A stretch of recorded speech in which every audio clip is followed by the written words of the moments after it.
We've been breaking down in depth the Pistons' move to bring in James Wiseman and to ship out Saddiq Bey, and that has brought up some talk about Troy Weaver. And a big thing that Troy Weaver was praised for were his draft classes, his draft ability. And when you look at his first draft pick being Killian Hayes, not living up to what the expectations were set for him as one of the top picks in the NBA draft. You look at Saddiq Bey, no longer on the team, and you look at Isaiah Stewart, who is failing as his reclamation project as a stretch four. But with Isaiah Stewart, I'm less worried about because he's still a solid second round pick. It's a guy that it has a role on a team. It's not at a starting capacity more likely, but he has a role, so that one I'm not going to kill him for. But Troy Weaver has not, I don't know how to say this, he's rubbed some people the wrong way. Look at the chat, right? Recently. They want him gone. A lot of people want him gone, which is a little too far for me. But is your faith in Troy Weaver teetering at all? Teetering? Sure. I guess the best way that I would sort of put it is that when I think of Detroit sports GMs, I think the consensus for a long time was Brad Holmes, Steve Yzerman, Troy Weaver, we all have 100% faith in. To me right now, it's more the only two that I have implicit trust in right now 100% are Steve Yzerman and Brad Holmes. Troy Weaver, the reality is his first draft, I firmly believe, and I take no pleasure in saying this, will be an abject failure. Yes. Killian Hayes, to me, is a bum. I think he's proving it in his third year. In his so-called breakout year, he still can't get to 40% from the field. Isaiah Stewart is a tweener who can't shoot threes. Yeah. And what do we all say? Or what did I say? Yeah. For Isaiah Stewart to maximize what he can be as an NBA player, he's got to learn how to shoot the three consistently. And as you said before, 0 for his last 30. That is an abject disaster. It's not great. And Saddiq Bey, he's off the team.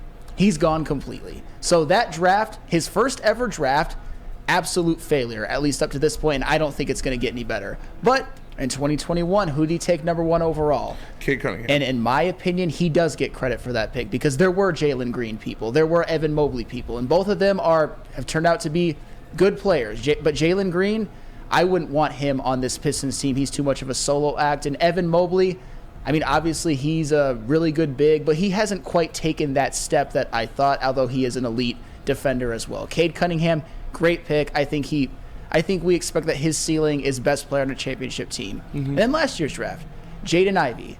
I know that he struggled at times with shooting and defense, but he's still been... I think he's been a top 3 rookie in this class. I would say so.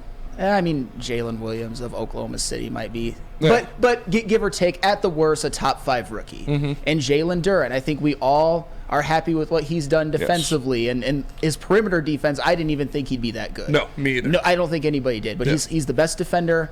Probably, I'd say the best defender on the team. He's obviously... Not saying much, but yeah, I'd agree. Yes, and he's obviously proved that he can be a great rebounder, rim protector. He's got... The last 2 draft classes, I'd say, have been... I wouldn't say... You can't say home runs yet, but I think we're all happy with who they have. I agree. And then you got, when you talk about acquisitions, Marvin Bagley's looking like it might not be so great. Bojan, though? Bojan was good. Bojan was a good move. Bojan Bogdanovic just had the best offensive season of his career at age 33 with the Detroit Pistons. So I wouldn't say that I've lost faith or completely lost faith in Troy Weaver. I just don't have 100% implicit trust in him. And I think that has a lot to do with the fact that, in retrospect, the 2020 draft... failure. Yeah. I hate to say it. I never thought I would say that. It is. But yes. It is a failure. Chris, can you put up a poll asking people if they've lost faith in Troy Weaver? It's I agree. That first draft class is a failure when you look at it. Like I said, I think Isaiah Stewart is a good value for where you got him. Second round picks don't tend to work out that much anyways, and you're looking at him as someone who can do something, at least someone who can be in the rotation of a team. A lot of people had higher hopes for that because he did show a lot of promise early on in his career, and people thought he could be a starter or someone in a first big off the bench at the very least. But I think he is a solid depth piece, and that is not something that I'm fawning over, but it's something you can accept with where he was drafted. But Saddiq Bey and Killian have been failures for their draft position and their expected return after seeing the early results of their team. But I'm not ready to say I'm losing faith in Troy Weaver just yet. I think, like you said, he did sign Bojan Bogdanovic, which was a great move. He did draft Jaden Ivey and Jalen Duren this year, which were great moves. He drafted Cade Cunningham. I'm not going to give him too much credit on that because that was a slam dunk. As you get the number 1 overall pick, you got to do it. So, but still, he made the decision, which some people were questioning. There's a lot of people, we want Jalen Green and stuff like that. But I personally never fell into that camp. I was always a Cade guy. Same. And we'll still need to see what he can do. He made promises to Bojan Bogdanovic this summer. Well, not Troy Weaver specifically, but Pistons upper management made promises to Bojan Bogdanovic, which I'm just going to assume it was Troy Weaver, saying that they are going to get great players and bring in great players so they can compete, because they want to compete and they want to win next season, which I do think, obviously, Cade Cunningham coming back will play the biggest role out of the Pistons' success. But there are potential pieces you can bring in that can help. There are wings out there that you can bring in that will help, like a Kelly Oubre or a Gary Trent Jr., or depending on what happens with guys like that. But I'm just that first draft is hard to swallow when you look back at it. Pause. It is hard to swallow. Pause again, especially since, to me, I would say that the rookie seasons of Isaiah Stewart and Saddiq Bey, they showed me something. I thought that they would at least have. I mean, I was never a big Isaiah Stewart guy, but he was a playable player. Saddiq Bey, he was a 38% three-point shooter as a rookie. Killian Hayes was always a bum.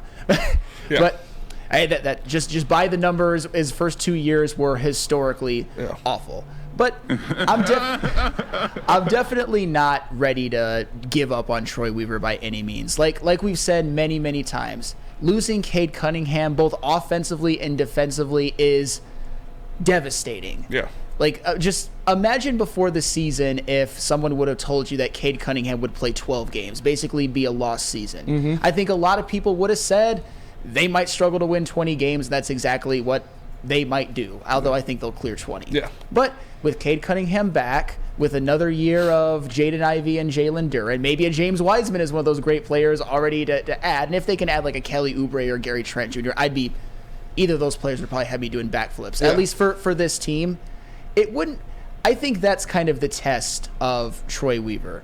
What does this team's record look next year? What does the next draft look like? Do they get a Victor Wembanyama, a Scoot Henderson, or a Brandon Miller? Are they like valuable NBA players who can potentially be stars? Yeah. There's the book on Troy Weaver there's still a lot to be written. I would never even think about giving up on him yet, because when you end up having a bad first draft class, what do you got to do next? Have 2 good draft classes in a row. Yes. That makes and I think he's making up for it, but they've got to show some improvement in the next couple of years, or else I'll want him gone. Yeah. But I don't want him gone yet. Absolutely not. And I did say Isaiah Stewart was a second-round pick. He was a first. Yeah, he was first. Isaiah Livers. Yes. Isaiah Livers. Yes. It was a second-round pick. Yeah, Isaiah Stewart was 16th overall. Yeah. But you look at, again, what he brings to the team, and it's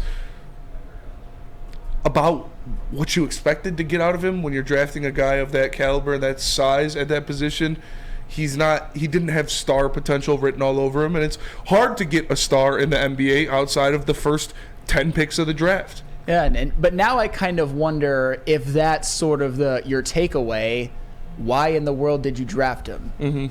I mean, like I said, I think they will all end up being people who basically contribute a big fat donut to the Detroit Pistons. And it sucks. I hate to say it, but with Saddiq Bey, who's probably been the best of those 3, he's already gone. That is not a good sign. Yeah, and right now the chat poll is 57% no, they're not losing faith in Troy Weaver just yet, which is surprising to me. I thought, a lot of people tend to overreact a lot and kind of dig their talons in, but again, Troy has done some great things.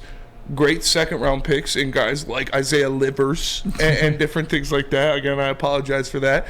And we still have to see some of those draft and stash guys that are still overseas doing some things. Like Prohista, or that one dude, the Italian stallion that I'm out on. Yeah, that Chris doesn't like, that I think could potentially do something in the NBA. I think his size and his skill set is favorable for an NBA player. I will say the one thing that I'm not losing any faith in Troy Weaver at all. And again, I go back to this Saddiq Bey trade. I don't think this trade is a career-defining trade for him or a legacy-defining trade for Troy Weaver. Agree.